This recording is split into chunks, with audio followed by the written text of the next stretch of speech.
नमस्कार बच्चों, कैसे हैं आप सब। आशा करती हूँ आप सभी अच्छे होंगे, स्वस्थ होंगे, खुश होंगे और अपनी पढ़ाई भी अच्छे से कर रहे होंगे। जैसा कि आप सभी जानते हैं, मैं हूँ आपकी हिंदी की अध्यापिका और मैं स्वागत करती हूँ आप सभी का आईसीटी वर्चुअल क्लासरूम में। और आज हम यहाँ पर एकत्रित हुए हैं पढ़ने के लिए क्लास 12 की हिंदी। क्लास 12 की हिंदी में हम यहाँ पर आज रिवाइज कर रहे हैं अपना चैप्टर जूझ। आपने देखा होगा अभी तक हम अपने यहाँ पर 4 से 5 सैंपल पेपर जो है पढ़ चुके हैं, और जिसमें हमारी आरोह पाठ्य पुस्तिका भाग 2 जो है, उससे तो ये होता है कि चैप्टर्स आपके आगे पीछे करके अलग अलग तरह से आपके क्वेश्चन पेपर में आते हैं, एग्जाम में आते हैं, काव्य खंड से आते हैं, गद्य खंड से आते हैं। लेकिन जो आपकी सेकंड बुक है, आपकी वितान पाठ्य पुस्तिका भाग 2, उसमें केवल आपके 3 से 4 ही चैप्टर हैं, और जिसमें आपके 3 चैप्टर, जो कि एक है आपका सिल्वर बेडिंग, दूसरा है आपका जूझ और तीसरा है आपका अतीत में दबे पांव। तो इन 3 चैप्टर से ही आपके हमेशा लॉन्ग और शॉर्ट दोनों टाइप के प्रश्न आते हैं, जिसमें जूझ जो आपका चैप्टर है बहुत ही ज्यादा महत्वपूर्ण है और काफी इंटरेस्टिंग भी है, जिसको आप एक बार रिवाइज करेंगे तो आपको अच्छे से समझ में आ जाएगा कि ये हमारा चैप्टर जो है किस टाइप का है। तो यहाँ पर देखिए, हम यहाँ पर एक बार इस चैप्टर को रिवाइज कर रहे हैं, क्योंकि ये आपने देखा कि अभी तक हमने जितने भी सैंपल पेपर, ये जो हमारा पेपर है ये हमारा बार बार आया हुआ है। अब देखिए यहाँ पे आप देख रहे हैं कि चैप्टर का नाम है जूझ, हमारे पाठ का नाम है जूझ। और यहाँ पर जो ये पाठ है, ये किस तरह से दिखाया जा रहा है कि यहाँ पर एक बच्चा जो है वो एक भैंस, यानी कि देख सकते हैं आप चित्र में कि भैंस जो है उसकी पीठ पर जो है कुछ लिख रहा है। तो ये पूरा का पूरा चैप्टर जो है, इसमें पढ़ाई के लिए यहाँ पर बताया गया है कि किस तरह से जो बच्चा है वो कितना ज्यादा एक्साइटेड है पढ़ने के लिए, कितना ज्यादा वो एक तरह से पढ़ाई करना चाहता है, लेकिन किस तरह की परिस्थितियां हैं जो उसे नहीं पढ़ने के लिए एक तरह से करती हैं। तो देखिए, पाठशाला जाने के लिए, अब यहाँ पर लेखक जो है उन्होंने अपनी बात बताई है, जो इस पाठ के लेखक हैं उनके बारे में यहाँ पर बताया गया है, आनंद यादव जी के बारे में।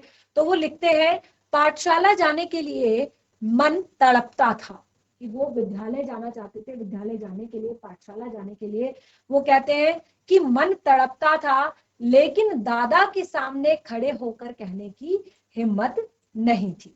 पाठशाला जाने के लिए मन तड़पता था, लेकिन दादा के सामने, दादा यानी कि जो उनके पिताजी थे, उनके सामने खड़े होकर कहने की हिम्मत नहीं थी। ये कहने की बात कभी नहीं होती थी, कहने का एक तरह से हिम्मत कभी नहीं होती थी कि उनसे कह पाए कि हमें भी पढ़ना है।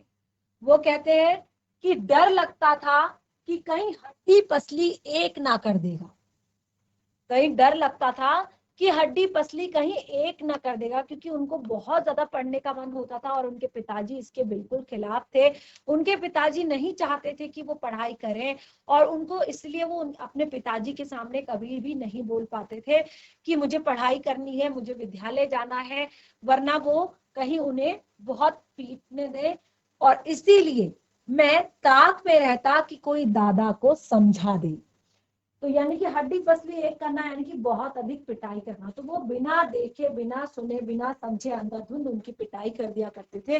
तो यहाँ पर लेखक कहते हैं कि इसीलिए मैं हमेशा इस ताक में रहता था कि कोई उन्हें समझा दे कि इस चीज के लिए कि विद्यालय जाना कितना ज्यादा जरूरी है, विद्यालय जाना क्यों आवश्यक है।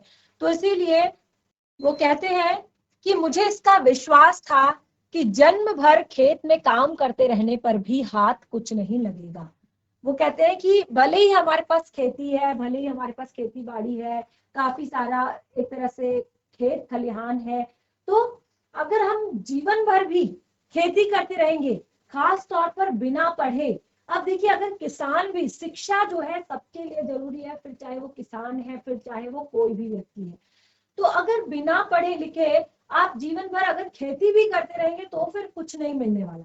लेकिन खेती भी अगर आप कर रहे हैं, पढ़ लिख कर रहे हैं, विभिन्न नई नई टेक्निक्स के साथ कर रहे हैं, नई नई चीजों के साथ कर रहे हैं, तब आप जीवन में काफी आगे बढ़ सकते हैं इसी क्षेत्र में। लेकिन उसके लिए शिक्षा भी तो जरूरी है, नॉलेज भी तो जरूरी है, ज्ञान भी तो जरूरी है। जो सरकार बहुत सारी नई नई स्कीम लेकर आ रही है, उनकी जानकारी होना जरूरी है, उनको किस तरह से फॉलो किया जाता है, उनको किस तरह से प्रयोग में लिया जाता है, उन सब की जानकारी होना भी तो जरूरी है। तो इसके लिए क्या करना होगा, इसके लिए पहले पढ़ाई करनी होगी, सीखना होगा, समझना होगा, तभी तो ये सारी चीजें हम जीवन में काम ला सकते हैं। तो वो कहते हैं कि मुझे तो विश्वास था कि खेत में जीवन भर भी यदि मैं खेत में काम करूंगा तो मेरे हाथ कुछ नहीं लगेगा। वो कहते हैं जो बाबा के समय था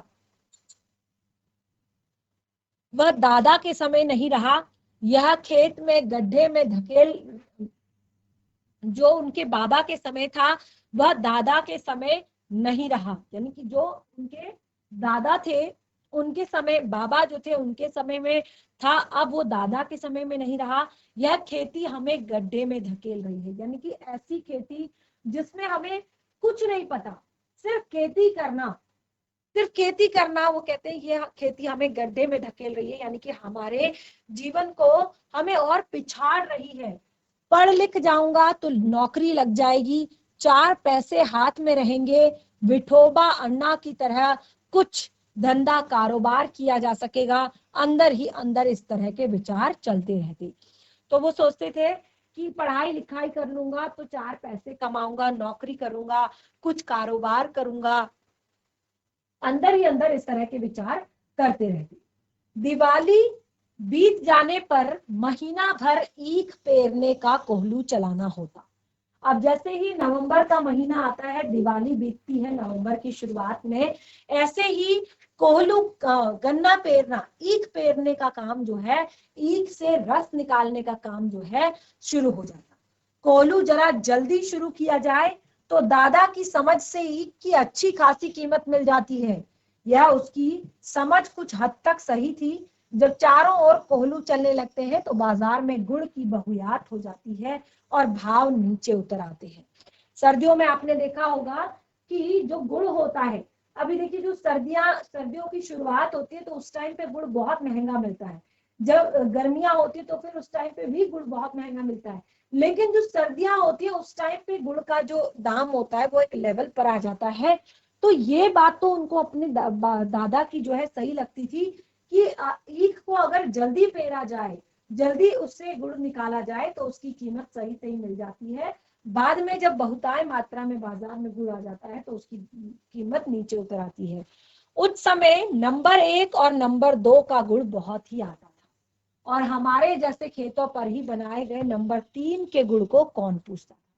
तो वो कहते हैं कि उस टाइम पे नंबर 1 का गुड़, नंबर 2 का गुड़ जो है बहुत चलता था, और हमारे खेतों पर ही बनाए गए नंबर 3 के गुड़ को कोई नहीं पूछता था। किसान दूसरे ढंग से विचार करते थे। उनका मत था कि यदि ईख को और कुछ दिन खेत में खड़े रहने दिया जाए तो गुड़ जरा ज्यादा निकलता है, और देर तक खड़ी रहने वाली ईख के रस में पानी की मात्रा कम होती है, रस गाढ़ा हो जाता है, जिसके कारण गुड़ ज्यादा निकलता है। लेकिन दादा की समझ में गुड़ ज्यादा निकलने की अपेक्षा भाव ज्यादा मिलना चाहिए, इसीलिए वो कहते हैं कि सारे गांव भर में हमारा कोहलू सबसे पहले शुरू होता था। सारे गांव भर में हमारा कोहलू जो है वो सबसे पहले शुरू होता था, और इसी कारण इस वर्ष भी वह शुरू हुआ। लेखक कहते हैं इसी कारण इस वर्ष भी वह शुरू हुआ और हम उससे बहुत ही जल्दी निपट गए, आगे के काम में लग गए। सभी जन धूप में लेटे हुए थे। माँ धूप में कंडे थाप रही थी, मैं बाल्टी में पानी भर भर कर उसे दे रहा था। कुछ ना कुछ बातचीत भी कर रहे थे, हम दोनों ही थे, इसीलिए यह सोचकर यह बात माँ से कहनी चाहिए। अब देखिए वो कहते हैं कि हम सब कहते हैं कि हम सब धूप में बैठे हुए थे और माँ जो है धूप में कंडे थाप रही थी और मैं बाल्टी भर भर कर पानी उसे दे रहा था। और क्योंकि उस टाइम पे माँ और मैं ही साथ में थे तो इसीलिए मैंने ये बात अपनी माँ से कहनी चाहिए, और मैंने अपने पढ़ने की बात छेड़ दी। और इसी पर वो कहते हैं कि यही माहौल देखकर कि यहाँ पर केवल मेरी माँ ही मेरे साथ है, ये देखकर वो कहते हैं मैंने पढ़ने की बात जो है यहाँ पर छेड़ दी, अपनी पढ़ाई की बात जो है मैंने यहाँ पर छेड़ दी। तो इस तरह से देखिए वो ये पूरा दृश्य आप देख रहे हैं कि यहाँ पर जो है लेखक अपनी माता के साथ गोबर के कंडे थपवाने में उनकी मदद कर रहे हैं, हेल्प कर रहे हैं, और वो उन्होंने अपनी पढ़ाई की बात जो है अपनी माता से छेड़ दी, अपनी माता को कह दी।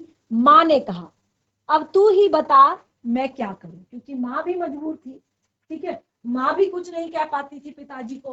तो उन्होंने कहा कि तू ही बता अब मैं क्या करूं। पढ़ने लिखने की बात तो वह बरहेला सुअर की तरह ही गुर्राता है। तो उन्होंने उनके पिताजी के लिए कहा कि पढ़ने लिखने की बात की तो वह बरहेला सुअर की तरह गुर्राता है। तुझे मालूम है माँ के मन में जंगली सुअर बहुत गहराई से बैठा हुआ था, क्योंकि खेतों में आता जाता था। तो माँ के मन में जो है जंगली सुअर बहुत ही गहराई से बैठा हुआ था। तो उस टाइम पे उन्होंने उनके पिताजी के लिए भी यही बोला कि अगर पढ़ने लिखने की बात की तो वो जंगली सुअर की तरह गुर्राता है, यानी कि बहुत गुस्सा दिखाते हैं, बहुत क्रोधित हो जाते हैं। अब मट्ठा यानी कि खेती के सभी काम बीत गए। अब सर्दियां एक तरह से शुरू हो गई, खेती के काम सभी बीत गए, मेरे लिए तो अब कुछ करना ही नहीं रह गया था। वो कहते कि इस टाइम पे मेरे पास कुछ करने के लिए नहीं रह गया था। क्या इसीलिए कहता हूं तो दत्ता सरकार राव से मेरे पढ़ने के बारे में कहे। तो वो कहते हैं कि मैंने अपनी माँ से कहा कि अब मेरे पास जो है कुछ करने के लिए नहीं रह गया है, क्योंकि एक तरह से सारे काम जो है निपटा चुके हैं, सारे काम हो चुके हैं जो सर्दियों में खेती के होते हैं। और इसीलिए मैं तुझसे कह रहा हूं कि तू दत्ता जी सरकार के पास जा और मेरे पढ़ने की बात कर। आज ही रात को उनके यहाँ चलेंगे, मैं चलूंगा तेरे साथ, तू उन्हें सब कुछ समझा कर बता दे, वो तो दादा को ठीक तरह से समझा देंगे। अब वो देखिए पढ़ने की जो चाह, पढ़ने की जो इच्छा उनके मन में थी उसको लेकर उन्होंने कहा कि तू दत्ता जी सरकार के पास जा और पिताजी के बारे में, मेरे बारे में, मेरे पढ़ने की चाह के बारे में सब कुछ उन्हें बताना, तो वो जरूर उनको, दादा को जरूर समझा देंगे, ठीक तरह से समझा देंगे। ठीक है चलेंगे। माँ ने हाँ तो की, लेकिन अंदर से माँ स्वर में उदासी थी। क्यों, वो देखिए उनकी माँ ने हाँ तो कह दिया, लेकिन अंदर से उनकी माँ के मन में उदासी थी, एक डर था, एक उदासी थी। क्यों थी उदासी, क्यों था डर? क्योंकि उनको लग रहा था कि कहीं उनके पिताजी को अगर ये बात पता चल गई तो फिर वो बहुत ज्यादा दोनों पर गुस्सा करेंगे। मुझे मालूम भी था कि इतना करने पर भी कोई लाभ नहीं होगा, और लेखक कहते हैं कि मुझे पता था कि इतना सब कुछ करने पर भी कोई लाभ ना होगा, लेकिन वो मेरा मन रखने के लिए तैयार हो गई, वो मेरा मन रखने के लिए, चलने के लिए तैयार हो गई। और मेरी तड़पन वह समझती थी, 7वीं तक पढ़ाने की उसके मन में जो तैयारी थी, लेकिन दादा के आगे उसका बस नहीं चलता था। तो उनकी मम्मी का भी एक तरह से मन था कि बच्चा जो है लगभग कम से कम 7वीं तक पढ़ जाए। तो लेकिन दादा के सामने उनका बस नहीं चलता था। तो लेखक कहते हैं रात को मैं और माँ दत्ताजी राव देसाई के यहाँ गए। माँ ने दीवार के सहारे बैठकर दत्ताजी राव से सब कुछ कह दिया। वे इस बात से सहमत हो गए। माँ ने यह सब भी बताया कि दद्दा सारे दिन बाजार में रखमा बाई के पास गुजार देता है और खेती के काम में हाथ नहीं लगाता। और माँ ने देसाई को यह विश्वास दिला दिया कि दादा को सारे गांव भर में आजादी के साथ घूमने को मिलता रहे, इसीलिए उसने मेरा पढ़ना बंद कर दिया है, मुझे खेती में जोत दिया है। यह सुनते ही देसाई दादा चिढ़ गए और बोले आने दे, अब उसे मैं सुनाता हूं कि नहीं, अच्छी तरह देख। तो उन्होंने सारी चीजें बता दी कि किस तरह से उनके पिताजी पूरा जो दिन जो है समय बर्बाद करते हैं, पूरे दिन गांव में घूमते हैं, पूरे दिन शहर में जाकर बैठे रहते हैं और खेती के काम बिल्कुल नहीं करते, ताकि वो आजादी से घूम सके, खेती के काम ना करने पड़े। इसीलिए उन्होंने यहाँ पर अपने बेटे को जो है खेती में लगा दिया है, उसकी पढ़ाई छुड़वा दी है।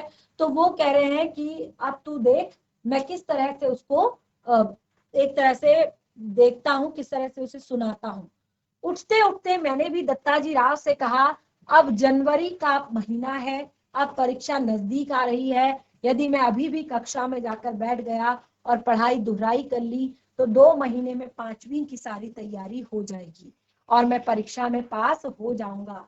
इस तरह मेरा साल बच जाएगा और अब खेती में ऐसा कुछ काम नहीं है, मेरा पहले ही 1 वर्ष बेकार चला गया।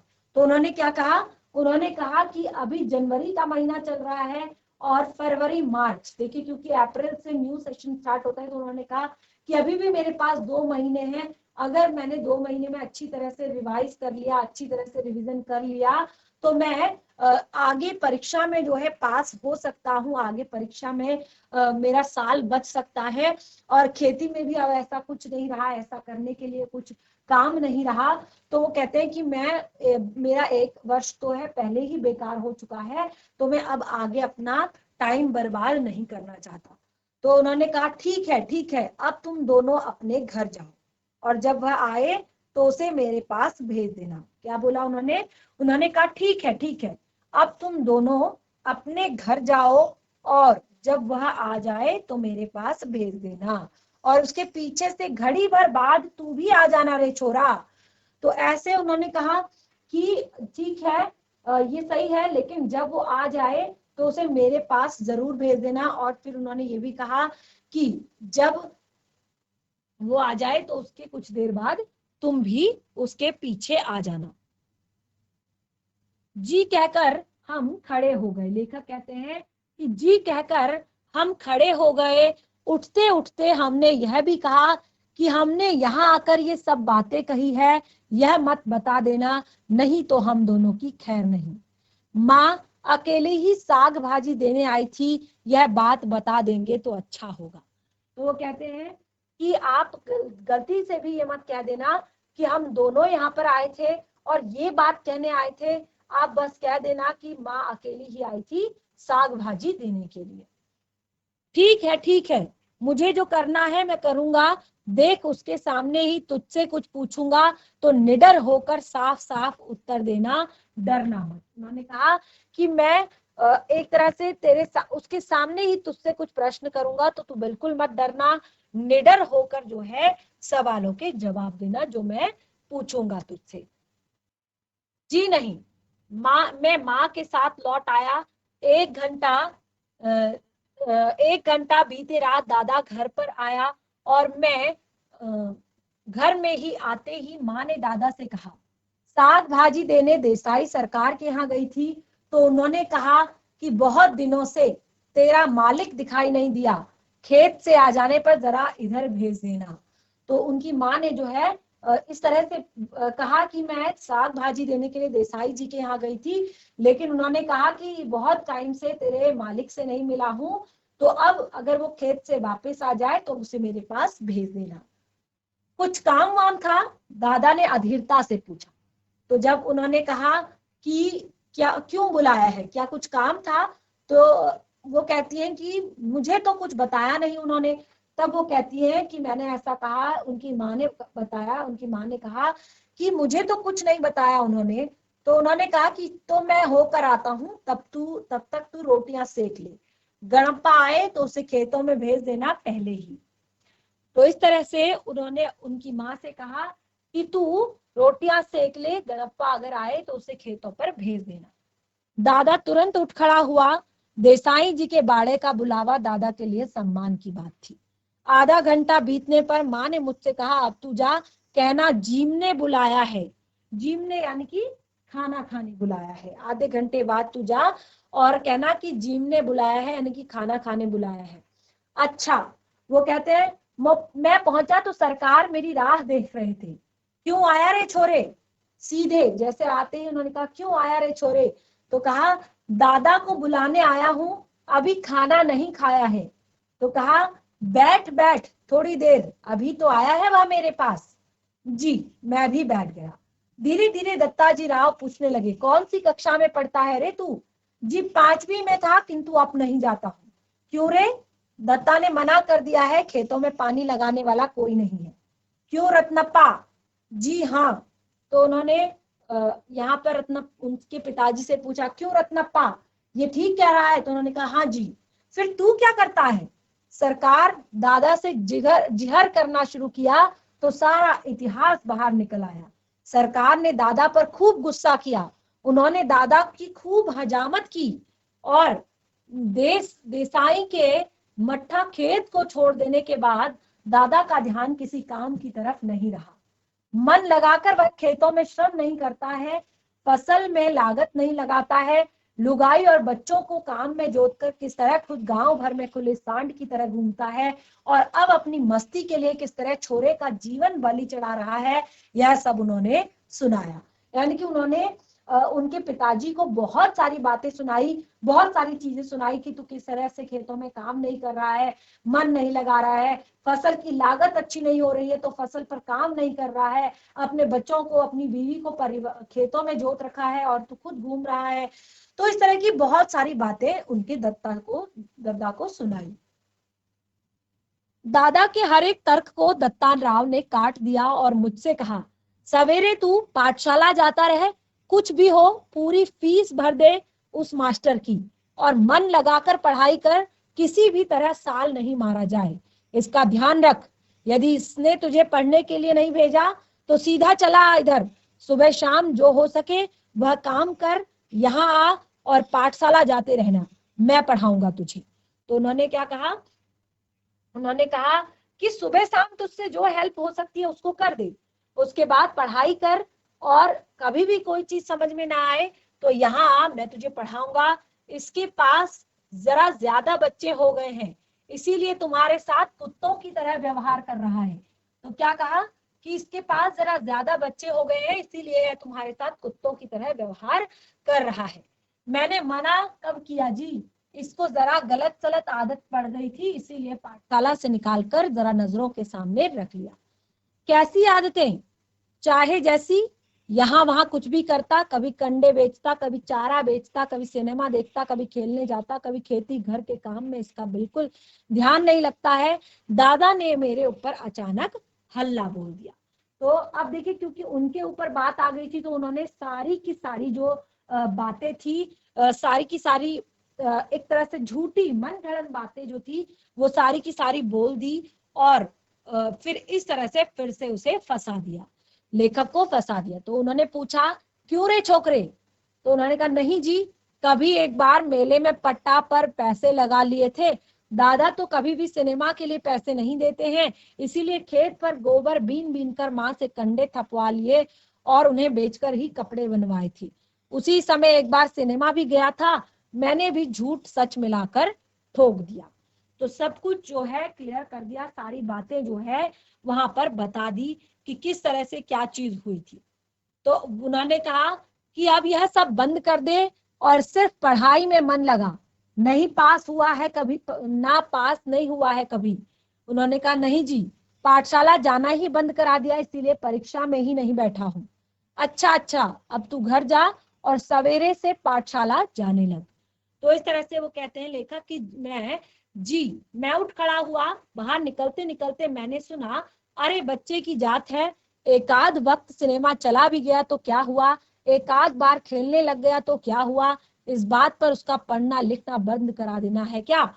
तो इस तरह से वो सुना रहे थे, यानी कि कौन, दत्ता जी सुना रहे थे उनके पिता को, यानी कि दादा को। तो जी कहते हैं तो भेज देता हूं कल से, देखते हैं एक आध वर्ष में कुछ सुधार हो जाए, दादा ने मन मारकर कहा। और इस समय उसका बस वहां पर बिल्कुल भी नहीं चल रहा था, यानी कि वो कुछ भी नहीं कह पा रहे थे वहां पर, और एक तरह से वो बिल्कुल भी इस चीज के पक्ष में नहीं थे। अब वो कहते हैं, खाना खाते खाते दादा ने मुझसे वचन ले लिया, पाठशाला 11 बजे की होती है तो दिन निकलते ही खेत पर हाजिर हो जाना चाहिए। 11 बजे तक पानी लगाना है, खेत पर से सीधे पाठशाला पहुंचना है, सवेरे आते समय ही पढ़ने का बस्ता घर से ले आना है और छुट्टी होते ही खेत में बस्ता रखकर सीधे खेत में आकर घंटा भर ढोर चराना और कभी खेतों में ज्यादा काम हुआ तो पाठशाला में गैर हाजिर लगाना। तो इस तरह से उन्होंने बहुत सारे यहाँ पर वादे जो है ले लिए और बहुत सारी प्रॉमिसेस ले लिए कि सुबह जो है 11 बजे का स्कूल होता है तो तुझे सुबह उठते ही खेत में जाना है, वो भी स्कूल का बैग लेकर ही खेत में जाना है, वहीं पे काम करना है और उसके बाद जो है वहीं से स्कूल जाना है, स्कूल से सीधे खेत में आना है, वहां पर काम करना है और उसके बाद जो है घर आना है, गाय चरानी है।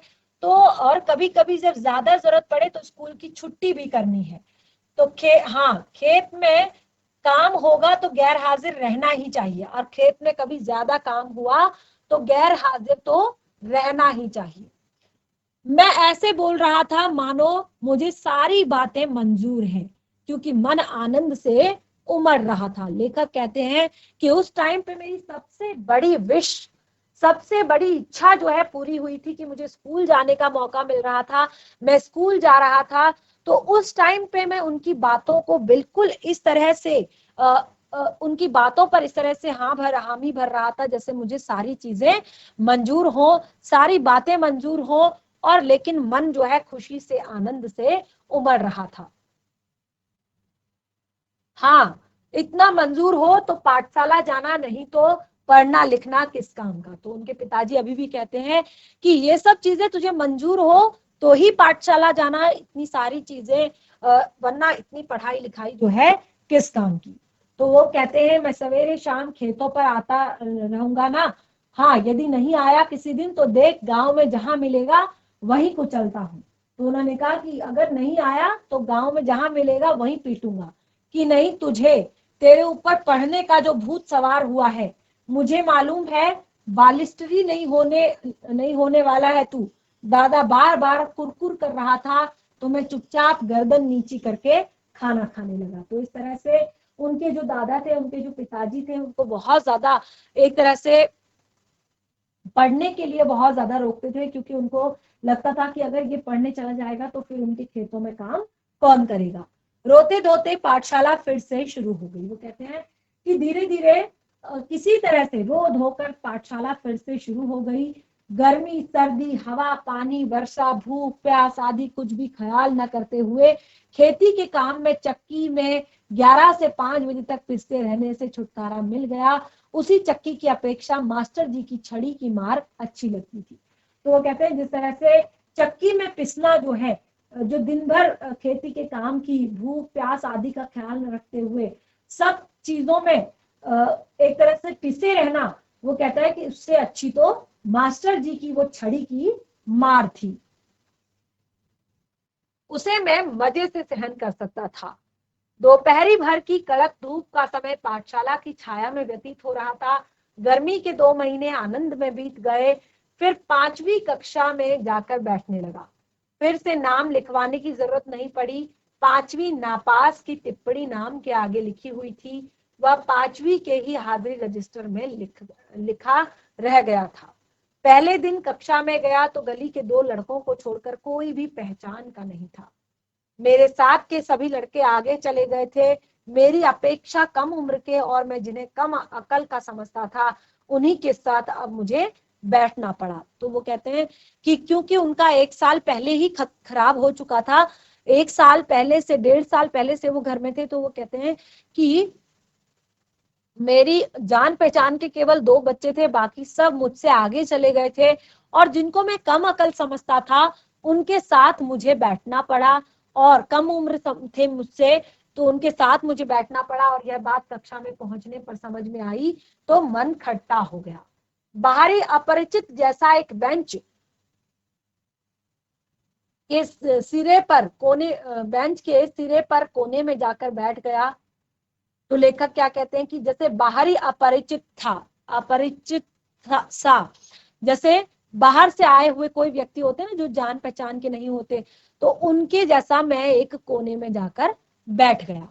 तब मास्टर जी भी कहते हैं कि कौन है, इसका पता नहीं था। पुरानी किताबें और पुरानी कॉपियों का उस कक्षा से कोई संबंध नहीं था, फिर भी लट्ठे के बने थैले में उन्हें ले आया। बस अड्डे पर कोई लड़का अपनी पोटली संभाले किसी का इंतजार में जैसे बैठा रहता है, उसी तरह मैं भी अपनी पढ़ाई की पुरानी धरोहर को संभाले बैठा हुआ था।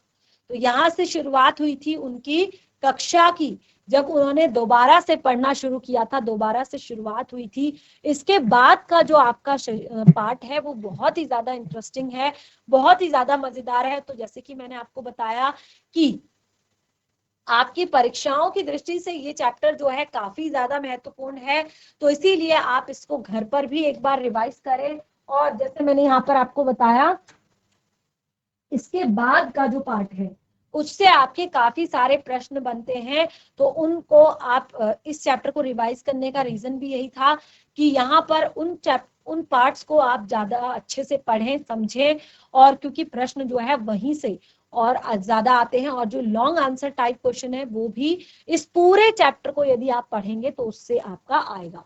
तो इसीलिए इसको एक बार अच्छे से क्लियर करके पढ़ लें। तो इस तरह से आज हमने जो पढ़ा है उसे घर पर रिवाइज करें। चैप्टर बहुत ही ज्यादा इंटरेस्टिंग है, परीक्षाओं की दृष्टि से महत्वपूर्ण है, और इसको घर पर रिवाइज करें। कोई भी डाउट होता है नेक्स्ट सेशन में जरूर क्लियर करें। तब तक के लिए धन्यवाद। आपका दिन शुभ हो।